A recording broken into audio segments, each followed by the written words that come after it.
मंच पर उपस्थित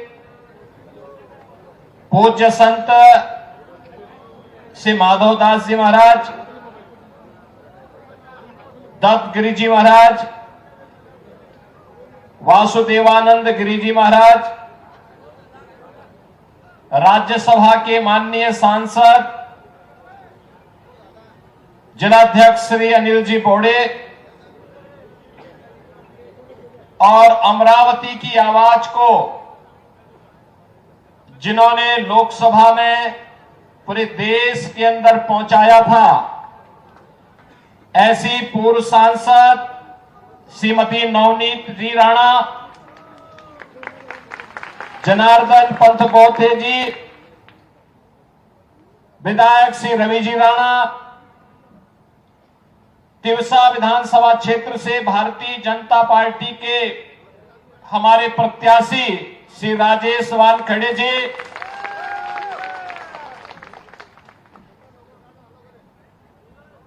मंच पर उपस्थित भारतीय जनता पार्टी, शिवसेना, एनसीपी के हमारे सभी पदाधिकारीगण, महायुति गठबंधन से जुड़े हुए सभी उपस्थित बहनों और भाइयों, ये मेरा सौभाग्य है कि आज मुझे हिंदवी स्वराज के संस्थापक छत्रपति शिवाजी महाराज की पावन धरा पर आप सबके साथ संवाद बनाने का एक सौभाग्य प्राप्त हो रहा है। मैं छत्रपति शिवाजी महाराज और महाराष्ट्र की इस धरा को कोटि कोटि नमन करते हुए मां तुलजा भवानी और भगवान विठोबा के आशीर्वाद की इस पावन धरा को नमन करता हूं। तिवसा विधानसभा क्षेत्र से जुड़े हुए आप सभी बंधुगण का हृदय से अभिनंदन करता हूं। बहनों और भाइयों, हम लोग तिवसा में खड़े हैं। राष्ट्र संत टुकड़ोजी महाराज ने जिस धरा से राष्ट्र धर्म का शंखनाद किया था, मैं राष्ट्र धर्म की बात इसलिए कर रहा हूं क्योंकि कुछ लोग होते हैं भारत के अंदर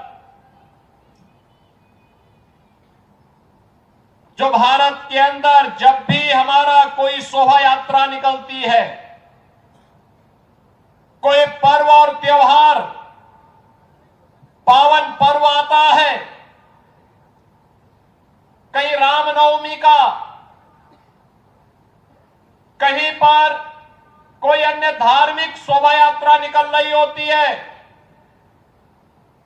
उस समय उन्हें उस शोभा यात्रा को देख करके गर्व के और श्रद्धा का भाव आने की बजाय वे पाकिस्तान का झंडा लहराते हुए दिखाई देते हैं।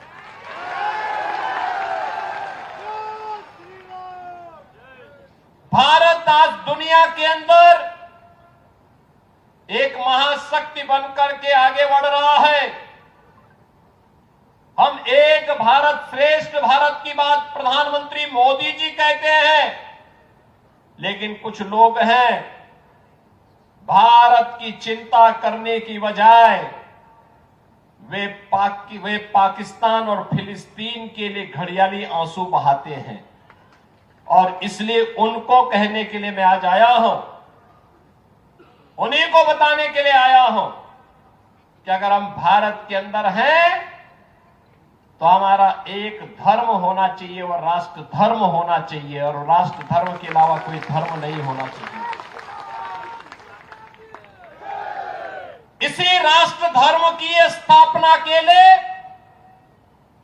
छत्रपति शिवाजी महाराज ने हिंदवी स्वराज की स्थापना की थी। इसी राष्ट्र धर्म के लिए तानाजी महाराज ने और संभाजी महाराज ने अपना संघर्ष किया था, और इसी राष्ट्र धर्म की स्थापना के लिए माता जीजाबाई ने एक नई प्रेरणा दी थी। यही राष्ट्र धर्म है जो छत्रपति शिवाजी महाराज को समर्थ गुरु रामदास ने प्रेरणा प्रदान करके आगे बढ़ाया था। और यही राष्ट्र धर्म है जो राष्ट्र धर्म जिसको राष्ट्र संत टुकड़ोजी महाराज ने इस क्षेत्र से पूरे देश के अंदर फैलाने का कार्य किया था। महाराष्ट्र की धरती इस दिशा में बहुत सौभाग्यशाली है। इसने राष्ट्रवीरों को दिया है। इस धरा ने शौर्य और पराक्रम के लिए भारत के लिए लड़ने वाले वीरों की एक लंबी श्रृंखला दी है। तो इस धरा ने राष्ट्र संतों को भी दिया है। ये वही धरा है जिसने समाज सेवी भी देश को उसके अनुसार प्रदान किए हैं। और इसलिए महाराष्ट्र की इस धरा को कौन ऐसा भारतीय होगा जो श्रद्धा और सम्मान के भाव के साथ अभिनंदन न करना चाहता होगा। यही तो धरती है, यही तो धरा है जिसने बाबा साहब भीमराव अम्बेडकर देश को दिए। यही तो धरा है जिसने स्वराज मेरा जन्मसिद्ध अधिकार है मैं इसे लेकर के रहूंगा लोकमान्य तिलक महाराष्ट्र की धरा ने ही देश को दिया था। यह वही धरा है जिसने वीर सावरकर जिन्हें एक जन्म में दो आजीवन कारावास की सजा हुई थी, भारत की आजादी के लिए जिन्होंने अपना सर्वस्व न्यौछावर किया था, वीर सावरकर की इस धरा को भी मैं कोटि कोटि नमन करते हुए आप सबका अभिनंदन करता हूं। बहनों और भाइयों, आज जब महाराष्ट्र विधानसभा का ये चुनाव चल रहा है, दो महागठबंधन आमने सामने हैं।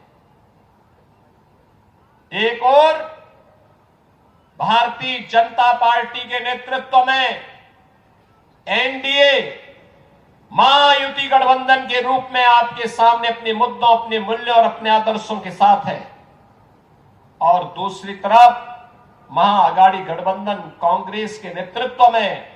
और जब महाअघाड़ी की बात आती है तो मैं कहता हूं ये महाअघाड़ी नहीं, यह महाअनाड़ी गठबंधन है।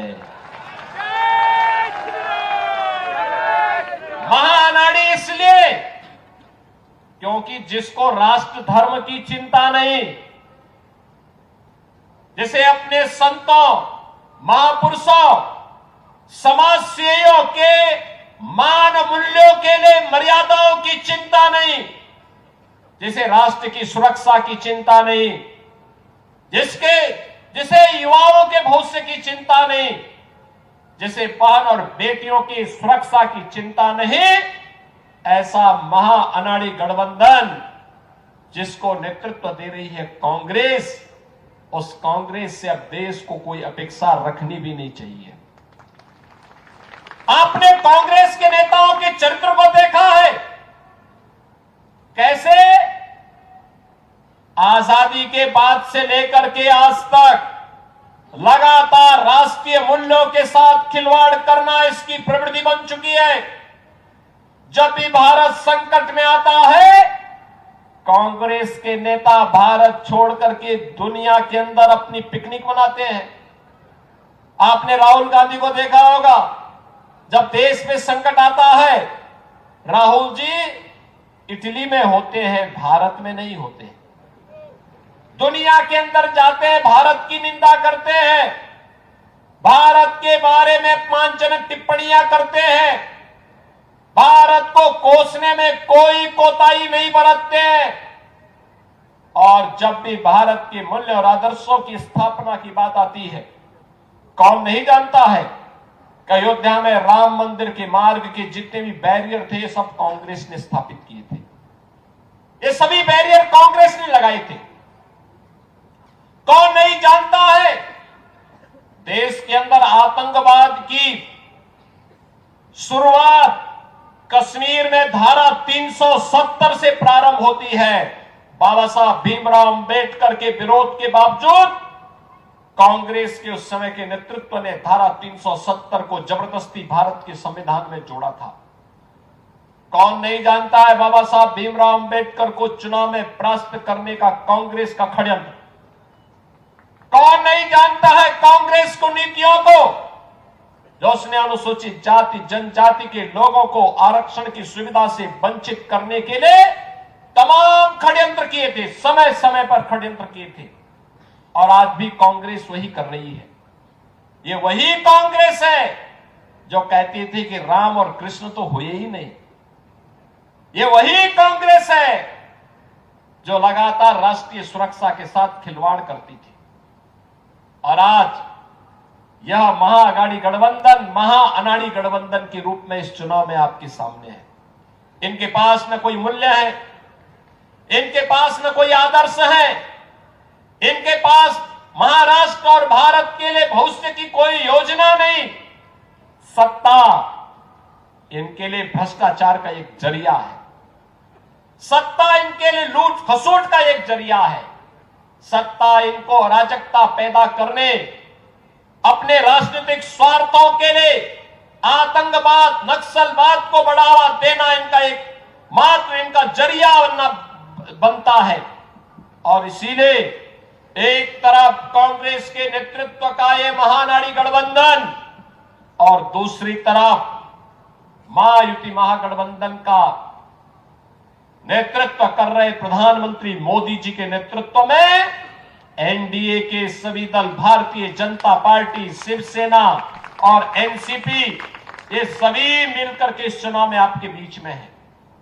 बहनों और भाइयों, पिछले 10 वर्ष में आपने भारत को एक नए भारत के रूप में देखा होगा। सुरक्षा की अगर आप देखें तो सुरक्षा जो कांग्रेस की सरकार के समय राष्ट्रीय सुरक्षा दांव पे लगी थी, पाकिस्तान भारत के अंदर विस्फोट करता था, आतंकवाद को भड़काता था, अराजकता को भड़काता था, जब मर्जी सीमा पार करके भारत के अंदर घुसपैठ करके सुरक्षा बलों के जवानों पर हमला करता था। लेकिन आपने देखा होगा आज पाकिस्तान भी जानता है कि उसकी कोई भी नाजायज हरकत का दुष्परिणाम क्या होगा। वह भी जानता है कि अगर मैंने कोई भी हरकत की तो अगले ही दिन, अगले 24 घंटे के अंदर भारत के बहादुर जवान पाकिस्तान के अंदर सर्जिकल स्ट्राइक और एयर स्ट्राइक करके पाकिस्तान का काम तमाम कर देंगे। और इसलिए अब पाकिस्तान अंतर्राष्ट्रीय मंचों पर कहता है कि जान बख्शो, भारत हम पर कभी भी हमला कर सकता है। भयो बिनु होए न प्रीति, ये वही स्थिति है। बहनों और भाइयों, आपने 3 दिन पहले का वो समाचार सुना होगा जब सीमा पर चीन की सेना पीछे हट रही है और भारत की सेना वहां पर गश्त कर रही है। ये नया भारत है, ये नया भारत है। किसी के सामने झुकता नहीं है, पीछे हटता नहीं है और दुश्मन को उसी की भाषा में जवाब देना भी जानता है। ये नया भारत है। कांग्रेस के द्वारा दिए गए आतंकवाद के दंश को, धारा 370 को कश्मीर से हटा करके समाप्त करने का मादा रखता है। ये नया भारत है। अपमान का घूंट पी करके चुपचाप नहीं बैठता है। किसी कालखंड में किन्हीं परिस्थितियों के कारण अगर विधर्मियों ने कोई कार्य किया है ऐसा जो अपमानजनक है, तो उसका परिमार्जन करने का मादा भी रखता है। और वह मादा रखा है अयोध्या में प्रभु श्री राम के भव्य मंदिर के निर्माण को लेकर के। अयोध्या में 500 वर्षों का इंतजार समाप्त हुआ। 500 वर्षों के बाद इस दीपावली को भगवान राम ने अपनी जन्मभूमि पर दीपावली के उत्सव को देखा। कौन ऐसा भारतीय होगा जिसका सिर गौरव के साथ फूला नहीं हो? कौन ऐसा भारतीय है जिसको गौरव की अनुभूति न हुई हो? क्योंकि नया भारत है। ये नया भारत विकास भी कराता है, लोक कल्याणकारी कार्यक्रमों को आगे भी बढ़ाता है। ये नया भारत है जो अपने आन मान और शान की रक्षा करना जानता है। और मोदी जी के नेतृत्व में पिछले 10 वर्ष के अंदर भारत ने वो करके दिखाया है।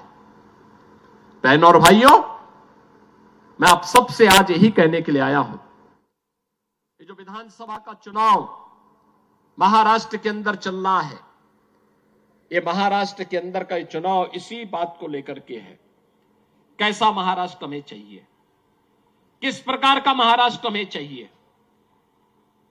जिन मूल्यों, जिन आदर्शों के लिए छत्रपति शिवाजी महाराज ने हिंदवी स्वराज की स्थापना की थी, उन मूल्यों और उन आदर्शों का पालन कौन कर रहा है? महायुति गठबंधन कर रहा है या महाअघाड़ी? और अगर आप देखेंगे तो छत्रपति शिवाजी महाराज के मूल्यों और आदर्शों का कोई एक गठबंधन अपना आदर्श मान करके उनसे प्रेरणा प्राप्त करके कार्य कर रहा है तो वह महायुति गठबंधन है भारतीय जनता पार्टी के नेतृत्व का। छत्रपति शिवाजी महाराज, तुकोजी महाराज, संभाजी महाराज उत्तर प्रदेश में त्यात्या टोपे हो या फिर उत्तर प्रदेश की झांसी में महारानी लक्ष्मीबाई का संघर्ष हो, ये सभी तो हमें उन्हीं मूल्यों और आदर्शों की स्थापना की प्रेरणा प्रदान करते हैं जिसको लेकर के आज भारतीय जनता पार्टी कार्य कर रही है। और उसी के लिए आज मैं आपके पास आया हूं कहने के लिए कि छत्रपति शिवाजी महाराज ने उस कालखंड में जब औरंगजेब जैसा दुष्ट और बर्बर आक्रांता भारत के अंदर शासन कर रहा था, उसकी सत्ता को चुनौती दी थी। उन्होंने हिंदवी स्वराज की स्थापना की थी, पूरे भारत के लिए वो एक प्रेरणा बनी। और इसीलिए मुझे याद है जब 2017 में मुझे उत्तर प्रदेश का मुख्यमंत्री बनाया गया, मैं आगरा में गया था। आगरा में मैं जब निरीक्षण कर रहा था, मुझे बताया गया कि यहां पे एक मुगल म्यूजियम बन रहा है। मैंने कभी मुगल का भारत से क्या संबंध है, आगरा से क्या संबंध है? मुझे बताया गया कि औरंगजेब ने यहां पर रह करके बहुत दिनों तक शासन किया था। हमने कहा उनका संबंध क्या है भारत से? हमने कहा भारत का संबंध छत्रपति शिवाजी महाराज से है। इस म्यूजियम का नाम बदलो, म्यूजियम का नाम बदलो। ये मुगल कालखंड और स्थापत्य का नहीं बनना चाहिए, बल्कि मराठा और छत्रपति शिवाजी महाराज का प्रतीक बनना चाहिए। और बहनों और भाइयों, हम लोगों ने इस पूरे म्यूजियम का पूरा आर्किटेक्ट ही बदल करके छत्रपति शिवाजी महाराज की स्मृति को वहां जीवंत करने का काम किया है।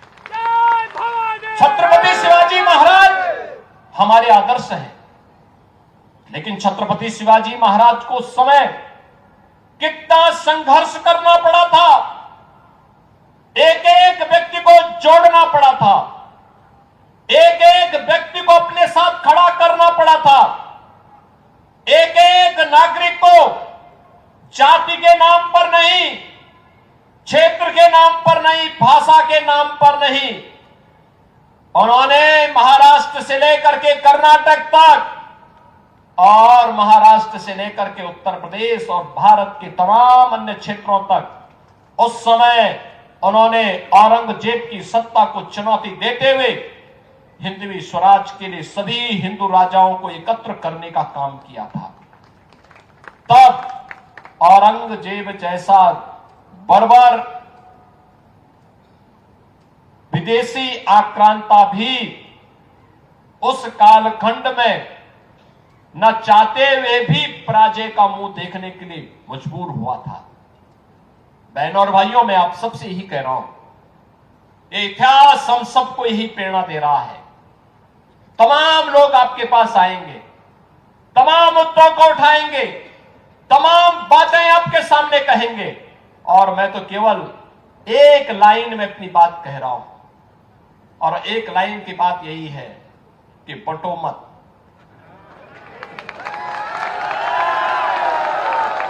बंटो मत। बंटे थे तो कटे थे।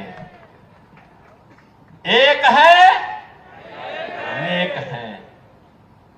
यानी बंटे थे तो कटे थे, आज एक है तो नेक है, एक है तो सेफ है। और जब तक एक रहेंगे, सेफ रहेंगे, आपकी शोभा यात्रा पे कोई पथराव नहीं करेगा। पथराव करने वाला आपके आगे आगे झाड़ू लगा करके सफाई करते हुए जाएगा।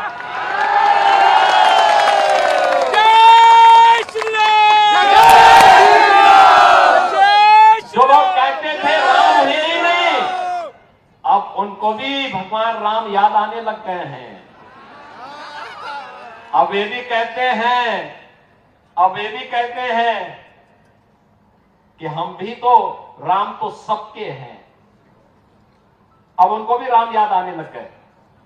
लेकिन भगवान राम के मंदिर के लिए इस देश के हिंदू समाज को लंबा संघर्ष करना पड़ा था, और मोदी जी के नेतृत्व में मात्र 7 वर्ष के अंदर ये सफलता प्राप्त हो गई। मात्र 7 वर्ष। 2014 में मोदी जी देश के प्रधानमंत्री बने। 2017 में मैं उत्तर प्रदेश का मुख्यमंत्री बना। 5 अगस्त 2020 को मोदी जी ने अयोध्या में भगवान राम के मंदिर का शिलान्यास किया, और 22 जनवरी 2024 को 500 वर्षों का इंतजार समाप्त करके अयोध्या में रामलला विराजमान हो गए। और अगर फिर से एक रहेंगे तो मथुरा भी और काशी भी इंतजार कर रहा है।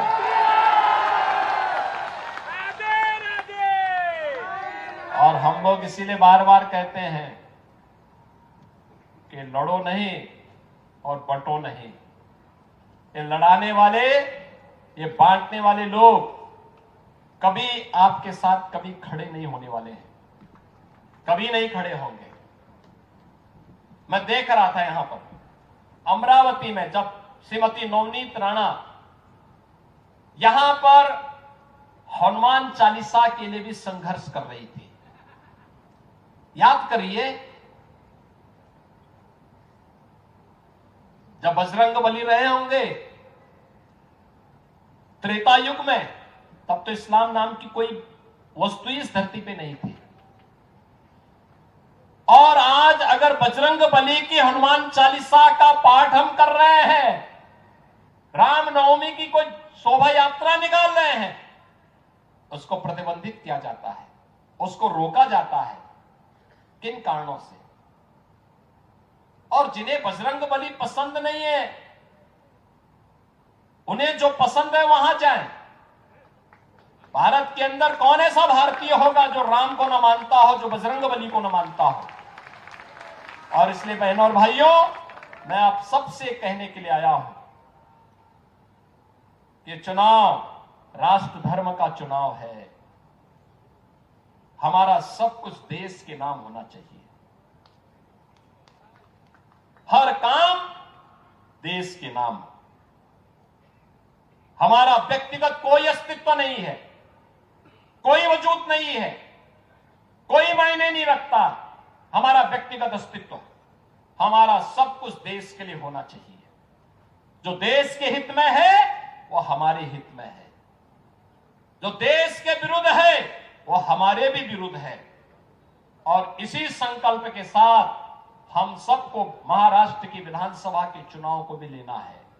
अगर देश के हित में महायुति गठबंधन की सरकार आनी है तो हर हाल में आनी है, हर हाल में लानी है, और यही आह्वान करने के लिए मैं आपके बीच आया हूं। यहां पर भारतीय जनता पार्टी ने अपने प्रत्याशी के रूप में, यहां पर भारतीय जनता पार्टी के प्रत्याशी के रूप में श्री राजेश वानखड़े जी आपके बीच में यहां पर आपको भारतीय जनता पार्टी ने प्रत्याशी बनाकर दिया है। बहनों और भाइयों, विकास कराना हो, लोक कल्याणकारी कार्य कराना हो, विरासत और विकास के अद्भुत समन्वय को आगे बढ़ाना हो, या राष्ट्रीय सुरक्षा को सुदृढ़ करना हो, ये केवल और केवल भारतीय जनता पार्टी के नेतृत्व में, मोदी जी के नेतृत्व में ही संभव हो सकता है। और इसीलिए मैं आप सबसे अपील करने के लिए आया हूं। आप सबसे मेरी अपील है कि भारतीय जनता पार्टी और महायुति गठबंधन से जुड़े हुए हमारे जितने भी प्रत्याशी हैं, श्री राजेश वानखड़े तिवसा विधानसभा क्षेत्र से,